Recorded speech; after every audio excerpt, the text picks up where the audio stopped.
আজকে আমি এরকম স্কুইড গেম ক্রাফট করব। আর এটা করার জন্য ফার্স্টে আমি নিয়ে নিয়েছি ক্লে অ্যান্ড এরকম করে গোল করে নিয়েছি। অ্যান্ড ক্লেটা গোল করার পরে এরকম করে চ্যাপটা করে নিয়েছি। চ্যাপটা করে পরে এখানে যে কি বলে এটা ডালগোনা ক্যান্ডি, তো এখানে আমি ডালগোনা ক্যান্ডি বানাতেছি। তো এরপরে আমি বানাবো হচ্ছে স্কুইড গেমে সেই লোকটা, যে লোকটা সবসময় গান নিয়ে দাঁড়ায় থাকে। তো ওইটা বানানোর জন্য আমি এখানে শুরুতে একটা গোল করে নিয়েছি ক্লে অ্যান্ড গোল করে নেওয়ার পরে ওইটাকে একটু চ্যাপটা করে দিছি। অ্যান্ড তারপরে আমি বানাবো হচ্ছে বডি, অ্যান্ড এটা অনেক ইজি। এরপরে আমি মাথাটাকে এক জায়গায় করে দেব।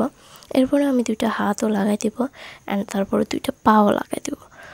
ওভারঅল আমাদের একটা হিউম্যান হয়ে গেছে। তো এবার আমরা এখানে একটু ডেকোরেট করব। আর এটা করার জন্য আমি এখানে নিচ্ছি কালো কালারের ক্লে।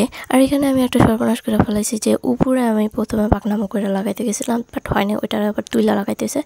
এরপরে এখানে উপরে সাদা কালারের গোল্ড রিং দিয়ে দিচ্ছি। এরপরে এই গানটা বানাইছি। গানটা বানানোর সময় আমি জানি ভিডিও করি নাই। যাই হোক, তোমরা তোমাদের মতো করে একটা গান বানিয়ে নিল, আর গান না বানালেও চলবে, কোনো সমস্যা নেই। এরপরে আমাদের এই কটন কি বলে ডালগোনা ক্যান্ডিগুলো রেডি, অ্যান্ড আমাদের স্কুইড গেমের যে ওভারঅল, তো এইটা মোটামুটি ভালোই ছিল। তোমাদের কাছে কেমন লাগছে কমেন্ট করে জানাও। আল্লাহ।